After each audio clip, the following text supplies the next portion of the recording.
नमस्कार दोस्तों, ढोल में पोल चैनल में आप सब मित्रों का हृदय से अभिनंदन करता हूं। दोस्तों, आज रावण के बारे में हम जानेंगे कि रावण को जैसे बता दिया गया है कि बड़ा दुष्ट था, बड़ा पापी था, बड़ा अधर्मी था, बड़ा विधर्मी था, तमाम जो है देवताओं को सताता था, ये करता था, वो करता था, राक्षस था और उसको जो है प्रतिवर्ष रावण के पुतलों को जलाया जाता हमारे देश में। तो दोस्तों, आज हम यही देखते हैं कि रावण महात्मा था, पुण्यात्मा था, महापुरुष था या फिर नीच और दुष्ट राक्षस था।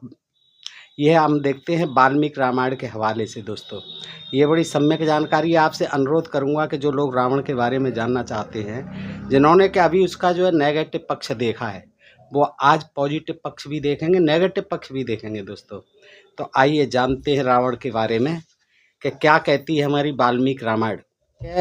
रामायण में वाल्मीकि ने उसे महात्मा कहा है। जो लोग रावण को रामलीला में आपने देखा होगा कि अपमानजनक, मैंने जैसा कहा, विशेषणों से स्मरण करते हैं, राक्षस कहते हैं, दुष्ट कहते हैं, पापी कहते हैं, अधर्मी, विधर्मी, पता नहीं क्या क्या कहते हैं, ये आप लोगों ने देखा है अभी तक, रामचरितमानस के हवाले से देखा है और तमाम आपने रामलीलाएं आदि और पाठ्य पुस्तकों में देखा होगा। रावण का यही स्वरूप आपने देखा है। तो वे वास्तव में रावण के चरित्र को नहीं जानते हैं, जो ऐसा मानते हैं। जिसे वाल्मीकि ने महात्मा कहा, उसे नीच और दुष्ट कहना केवल दुराग्रह है, बदले की भावना है। और ये जो है रावण को द्रविड़ होने के नाते, द्रविड़ों का राजा था, द्रविड़ था होने के नाते जो है उसको इस तरह से अपमानित किया जाता है इन आर्यों के द्वारा शुरू से ही। जो लोग अज्ञान के कारण, ये अज्ञान तो है ही, पक्षपात पूर्ण दृष्टि से रावण की निंदा करते हैं, वे वाल्मीकि रामायण में सुंदर कांड के ये श्लोक पढ़ें। महात्मनो महद्वेशम महारत्नम परिच्छदम महारत्न समाकीर्णम ददर्शम स महाकपिः।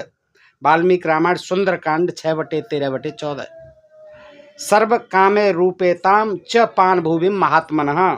वाल्मीकि रामायण सुंदर कांड 11/12। प्रातः काल का सुहावना समय है। हनुमान सीता की खोज में व्यस्त हैं। महावीर ने हर राक्षस के घर वेद मंत्रों की ध्वनि सुनी। किसने? हनुमान ने। हनुमान जी खोज करने गए हुए हैं, लंका में हैं, घूम रहे हैं, देख रहे हैं, तो क्या है कि वहाँ राक्षस के घर वेद मंत्रों की, रावण के घर में वेद मंत्रों की ध्वनि सुनी। किसने? हनुमान ने। ये वाल्मीकि रामायण सुंदरकांड। अंग वेद विदुषाम कृत प्रवर याजनाम सुश्राभा ब्रह्म घोषांसम व्रात्रे ब्रह्म रक्षसाम। वाल्मीकि रामायण सुंदरकांड 18/2। रावण के महलों में कभी कोई नीच काम नहीं किया जाता था।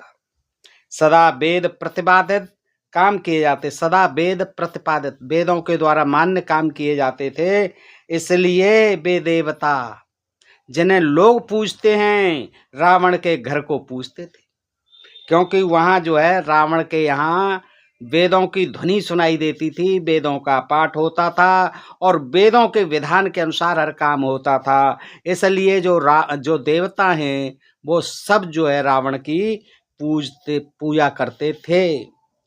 ग्रहाणी नाना वसुरजातम देवासुरेश्चाप स्वपूजितानि और सर्वे सम दोषे परिवर्जितानि कपिर्दर्शः स्वलंबर्जितानि। वाल्मीकि रामायण सुंदरकांड 7/3। यदि कोई यह कहे कि देवता रावण को महान होने के कारण नहीं बल्कि भयभीत होकर पूजते थे, जैसा कि बताया जाता है, चलता था तो पृथ्वी कांपती थी, सारे देवताओं को बंदी बना लिया था, तो ऐसा नहीं था, क्योंकि रावण ने अपने बल से देवताओं को जीत लिया था। तो ये जान लेना चाहिए कि ऐसा करने से देवों की, यानी देवताओं की दुर्बलता और कमजोरी और कायरता ही दिखाई देती है। रावण ने सब देवताओं को जीत लिया था, तो रावण बहुत बलवान था, महापुरुष था, बलशाली था, लेकिन देवता उसके आगे क्या थे? दुर्बल थे, कमजोर थे, कायर थे। जो देवता रावण के भय से उसकी पूजा करते थे, वे कैसे देवता? सोचिए आप। जो देवता रावण के भय से कांपते थे थर थर और उसकी पूजा करते थे, तो वो रावण कैसे नीच हो गया, कैसे अधर्मी हो गया, विधर्मी हो गया, पापी हो गया, राक्षस हो गया, और वो देवता कैसे? बताइए, कैसे देवता? लोग देवताओं से आशा करते हैं, हम लोग जब पूछते हैं क्या आशा करते हैं कि वे हमें दुष्टों से बचाएं, दुष्कर्मों से बचाएं, राक्षसों से बचाएं, पापियों से बचाएं। हम यही तो आशा करके पूछते हैं उन्हें, लेकिन होता उल्टा है। पर जब वे रावण से थर-थर कांपते थे तो उनकी हम पूजा क्यों करें, इनकी पूजा से क्या मतलब निकलता है।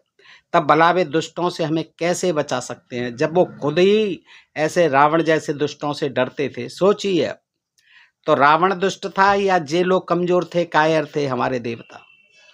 वास्तव में बात यह है कि रावण के चरित्र की श्रेष्ठता और उसके पवित्र आचरण तथा महान कार्यों को देखकर ही देवता उसकी पूजा करते थे।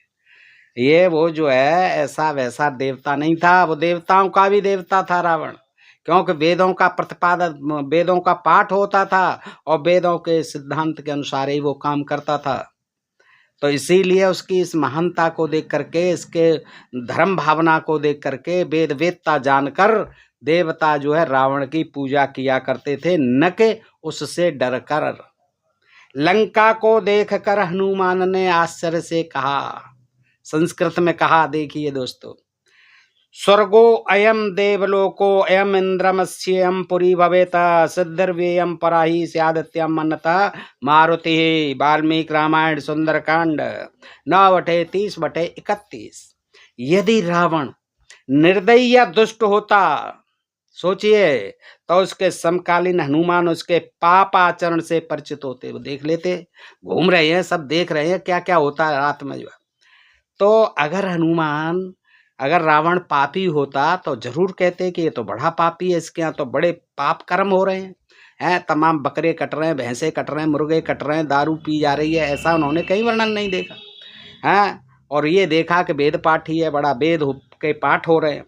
यदि परिचित थे हनुमान जी, तो फिर निर्दयी दुष्ट राजा की नगरी को उन्होंने स्वर्गलोक, देवलोक और इंद्रलोक क्यों कहा? हनुमान ने खुद कहा है, देखिए इसमें कि देवलोक है, स्वर्गोयम देवलोकोयम इंद्रवश्यम ये पुरी भवेत।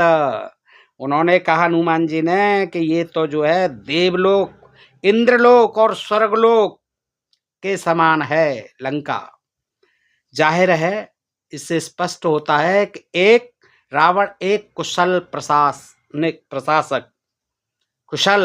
प्रशासक था, तभी हनुमान ने उसकी राजधानी की भरपूर प्रशंसा की। दोस्तों, सोच देखते जाइए, रावण के आचरण पर हम लोग क्या कहते, अरे सीता को उठा ले गया, सीता का अपहरण कर ले गया, बहुत बदमाश था।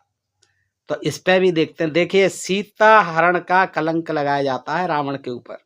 रावण ने सीता का हरण किया, ये सच है, बिल्कुल सच है।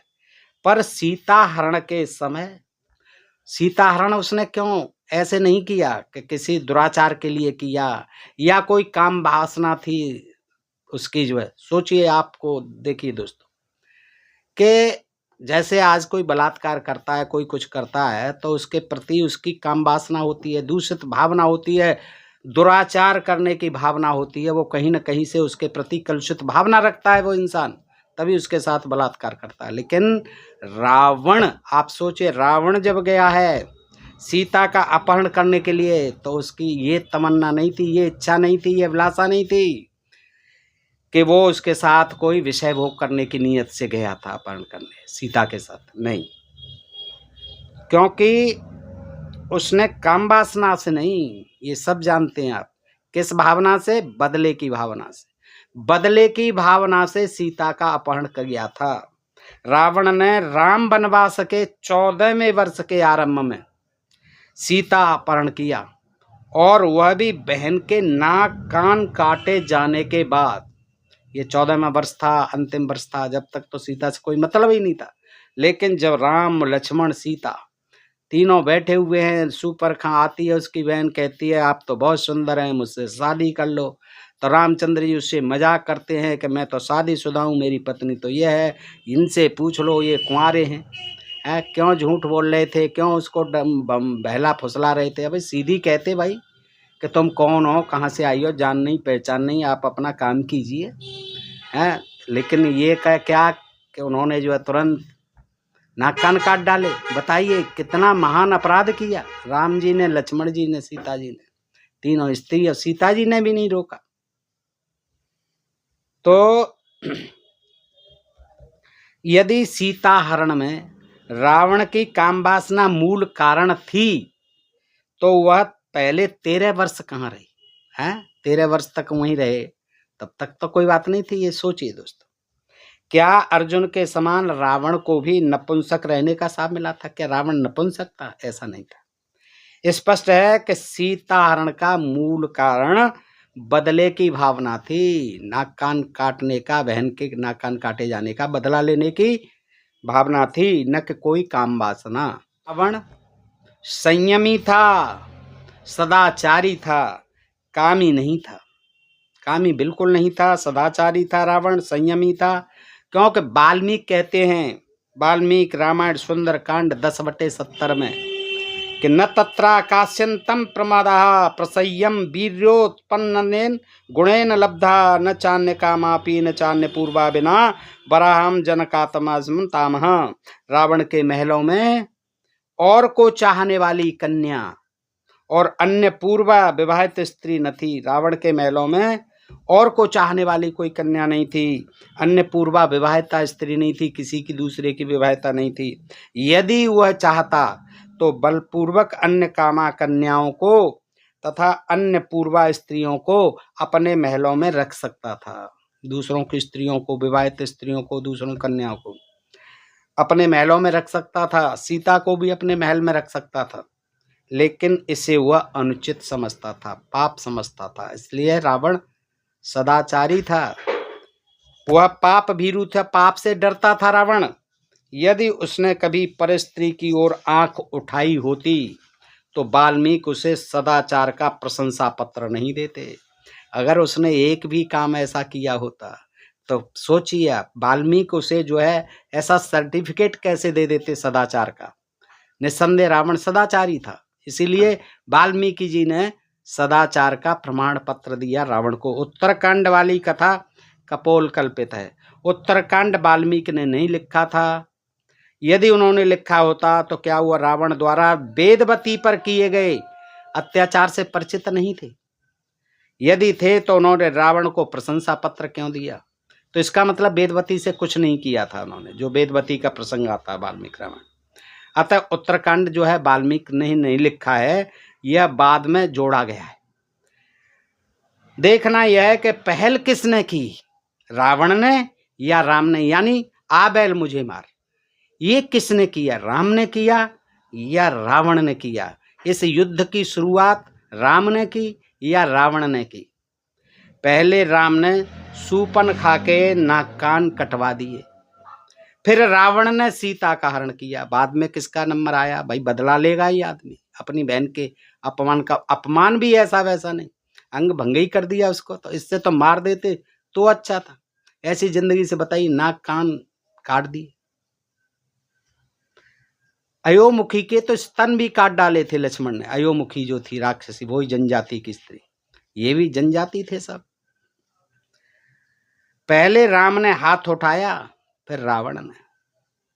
आप कहेंगे कि शूर्पणखा भगवान राम के पास गई थी, क्यों गई थी भाई? तुझे क्या मतलब था? इसलिए मतलब था कि वो दंडक वन में तो रहते ही थे, दंडक वन के राजा थे खरदूषण, और इन्होंने जाकर के वहां रहना ठीक है, उन्होंने विरोध नहीं किया, पर्णकुटी छाली, रहने लगे। लेकिन रहते हुए वो वहां घूमने आती थी अपने बहन के, वो अपने भाइयों के खरदूषण के क्षेत्र में, तो क्या गुनाह कर रही थी? और आ गई तो क्या गुनाह कर दिया? यह माना जा सकता है कि शूर्पणखा ने राम से विवाह के लिए प्रार्थना की, ठीक है, जो सर्वथा न्याय संगत थी। उत्तर में राम ने विवाहित होने के कारण अपनी व्यवस्था प्रकट करके कहा कि लक्ष्मण अविवाहित है, मेरी तो बैठी हुई है पत्नी, उसके पास जाओ। पर लक्ष्मण ने उसे राम के पास फिर भेज दिया। देखिए क्या मजाक कर रहे हैं एक अपरिचित स्त्री से, नवयौवना से है। और राम ने फिर लक्ष्मण के पास भेजा। इस तरह वे दोनों वीर एक स्त्री का मजाक उड़ाते रहे, उपहास करते रहे, मखौल उड़ाते रहे। सवाल ये उठता है कि क्या लक्ष्मण अविवाहित थे वाकई, कि रामचंद्र जी झूठ बोल रहे थे सरासर? लक्ष्मण जो है विवाहित थे, सीता के साथ ही उसकी बहन उर्मिला से शादी हुई थी, जिसको छोड़ करके आए हैं लक्ष्मण जी। दोस्तों ये आप जानते हो या नहीं जानते? तो राम ने सरासर झूठ बोला। देखिए कैसे थे हमारे भगवान। वो कहते हैं कि ये अविवाहित है। बताइए ये आप स्वीकार करेंगे कि एक इतना बड़ा हमारा देवता या भगवान महापुरुष इस तरह से एक कन्या के साथ जो आप पर मोहित हो रही है, तो उससे झूठ बोलोगे? राम ने यह जानते हुए भी कि लक्ष्मण विवाहित हैं, शूर्पणखा को उसके पास भेजा क्यों? मर्यादा पुरुषोत्तम की महानता इसमें थी कि वह शूर्पणखा से साफ कह देते कि हम दोनों भाई विवाहित हैं। ये थी उनकी सत्यवादिता, मर्यादा पुरुषोत्तम। भाई आप जो अपना काम कीजिए, हमको डिस्टर्ब मत कीजिए, यहाँ हम शांति से रह रहे हैं। आप जाइए कहीं और देखिए अपना। भाई हम आपकी कोई जान नहीं पहचान नहीं, और हम दोनों शादीशुदा। बताइए दोस्तों ये कहना चाहिए था कि नहीं? कहना चाहिए। और हम विवाहित हैं, हम विवाह नहीं करेंगे, आप चली जाएं। किंतु उन्होंने सच्चाई को छिपाकर एक स्त्री से अनुचित मजाक किया। देखिए स्पष्ट हो रहा। फिर राम ने संकेत करके लक्ष्मण द्वारा शूर्पणखा के नाक कान कटवा दिए। यदि कोई कहे कि शूर्पणखा सीता को खाने दौड़ी थी, जे कहते हैं लोग रामचरितमानस, रामलीला वगैरह में, और जो वो करते हैं तुलसीदास रामचरितमानस से बात है, अरे वो खाने को दौड़ी थी सीता को, ऐसे थोड़े। ठीक है, सीता को खाने दौड़ी थी इसलिए राम ने उसके नाक कान कटवा दिए। तो हम यहाँ सवाल ये उठता है कि इससे पहले शूर्पणखा ने कितने स्त्री पुरुषों को खाया था, और क्या सचमुच वो उनको खाने आई थी या खाने दौड़ रही थी? क्योंकि अगर वो खाने आती तो वो शादी की क्यों करती? और निसंकोच वो बहुत सुंदर थी, शूर्पणखा। उसके जो है सूप जैसे नख थे, शूर्पणखा नाम है। और वैसे स्वरूप खान, उसका नाम स्वरूप खान भी है। स्वरूप की खान थी। रावण बहुत सुंदर था, बलशाली था, लंबा चौड़ा, हष्टपुष्ट, जवान था रावण उस समय। तो उसकी बहन भी निस्संदेह सुंदर होगी, लेकिन उस पर यह आरोप लगा दिया गया अरे सीता को खाने। कैसे एक औरत जो है 3 आदमियों के 2 आदमी मर्दों के रहते हुए, भगवानों के रहते हुए, बताइए कि स्त्री को, उनकी पत्नी को कैसे खाए? और सीता में तो बहुत ताकत थी, धनुष को उठा के रख दिया था जिसको रावण आदि नहीं उठा। तो एक मामूली स्त्री सीता को कैसे खा जाएगी? सीता तो स्वयं देवी थी, शक्ति रूपा थी सीता जी। तो लेकिन इसका कहीं रामायणों में कहीं उल्लेख नहीं मिलता है कि सीता खाने को झपटी थी, वो सीता को खाने को झपटी थी, कहीं नहीं मिलता। ये सब बनावटी बातें जो है यहाँ बनाई गई। यदि नहीं तो राम को यह भय क्यों व्यापा? अरे आप होते हुए, तीर कमान सब हथियार होते हुए आपके पास, आपको ये डर क्यों लगा? लक्ष्मण द्वारा नाक कान कटवाने के अतिरिक्त राम को सीता के बचाव का और कोई उपाय नहीं सूझा। मान लो खाने दौड़ी तो वह नाक कान ही काट करके बच गई वो। अब मुंह तो फिर भी रह गया, वो खा फिर भी सकती थी। सोचिए आप, नाक कान ही तो कटे। तो दोस्तों इस तरह से शोभा नहीं देता एक स्त्री का, आपने इस तरह से अंग भंग कर दिया। बताइए कौन से विधान में लिखा हुआ है? और हम कहते हैं कि स्त्री का सम्मान करना चाहिए, स्त्री तो देवी तुल्य है, और यत्र नार्यस्तु पूज्यन्ते रम्यन्ते तत्र देवता। और वहाँ जो है सरासर किसी अपरिचित का, जो जंगल में रहती है जनजाति की स्त्री, उसका आप नाक कान काट रहे हैं। क्या नाक कान कट जाने पर शूर्पणखा सीता को नहीं खा सकती थी? कोई भी बुद्धिमान व्यक्ति बड़ी सुगमता से इस परिणाम पर पहुंच सकता है कि शूर्पणखा सीता को खाना नहीं चाहती थी। उसने केवल धमकी दी थी कि मैं इसको खा जाऊंगी, धमकी दी थी। आजकल भी लोग एक दूसरे को कह देते नहीं है, अब तुझे मैं अभी कच्चा खा जाऊंगा या कच्चा खा जाऊंगी, ये कहते हैं कि नहीं? ऐसे ही हो सकता है कि उसने ये कहा कि मैं इस औरत को जो है तेरी को कच्चा खा जाऊंगी। तो ठीक है, कहा उसने, तुम भी कह देते, उसे गाली दे देते, फटकारते, डांटते। अरे 3 प्राणी थे आप, मगर आज तक किसी ने किसी को कच्चा खाते तो नहीं देखा है, कहते जरूर है। तो ये कहावत है, उसने कह दी होगी। शूर्पणखा के नाक कान काटकर राम ने रावण का भारी अपमान किया था, बिल्कुल किया था।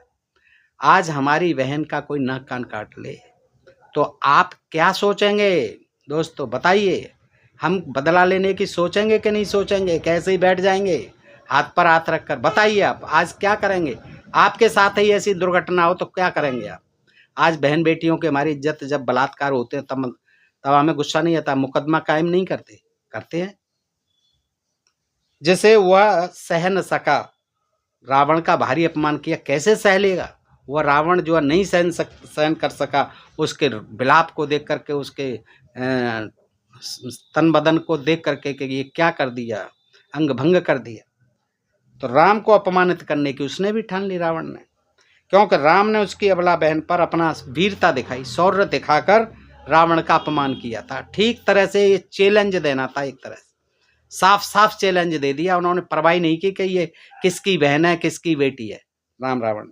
इसलिए रावण के भी सठे साठे हम समाचरित, रावण ने भी कहा टेट फॉर टेट, मैं क्यों छोड़ूंगा भाई, अब तो ढूंढ के। वो भी बलशाली राजा था, ब्राह्मण था, वो भी कोई ऐसे तो था नहीं कि मामूली इंसान हो तो रह जाएगा रो रोवा के जो है। तो सठे साठन समाचरित की नीति अपनाई, बदले में उसने उनकी पत्नी का हरण करके उनका अपमान किया। तो दोस्तों ये भी कहा जाता है कि रावण जो है सारस्वत ब्राह्मण था, और निश्चय ही विश्रवा जो ब्राह्मण थे उनका पुत्र था, वो भी वेदज्ञ थे, ऐसा मामूली नहीं थे, और पुलस्तकर नाती थे। इसके बाद वो जो है तमाम कैकसी, क्योंकि उनकी माता थी रावण की, विश्रवा की पत्नी कैकसी, कैकसी के कारण उनको राक्षस कहा गया। यहाँ अनार्यों के इष्ट पुरुष थे, राजा थे, ये द्रविड़ों के राजा थे, ब्राह्मण थे, वेदज्ञ थे, शिव के भक्त थे, और राक्षस उस समय जिन्हें कहा जाता था वो यहाँ के जनजाति, यहाँ के आदिवासी मूलवासी अनार्य लोग थे। तो इस तरह से रावण को जो है, देखिए रावण ने कोई अनर्थ नहीं किया। सीता को ले जा करके अशोक वाटिका में ठहराया, सेवा शुश्रूषा में तमाम वो लगा दी।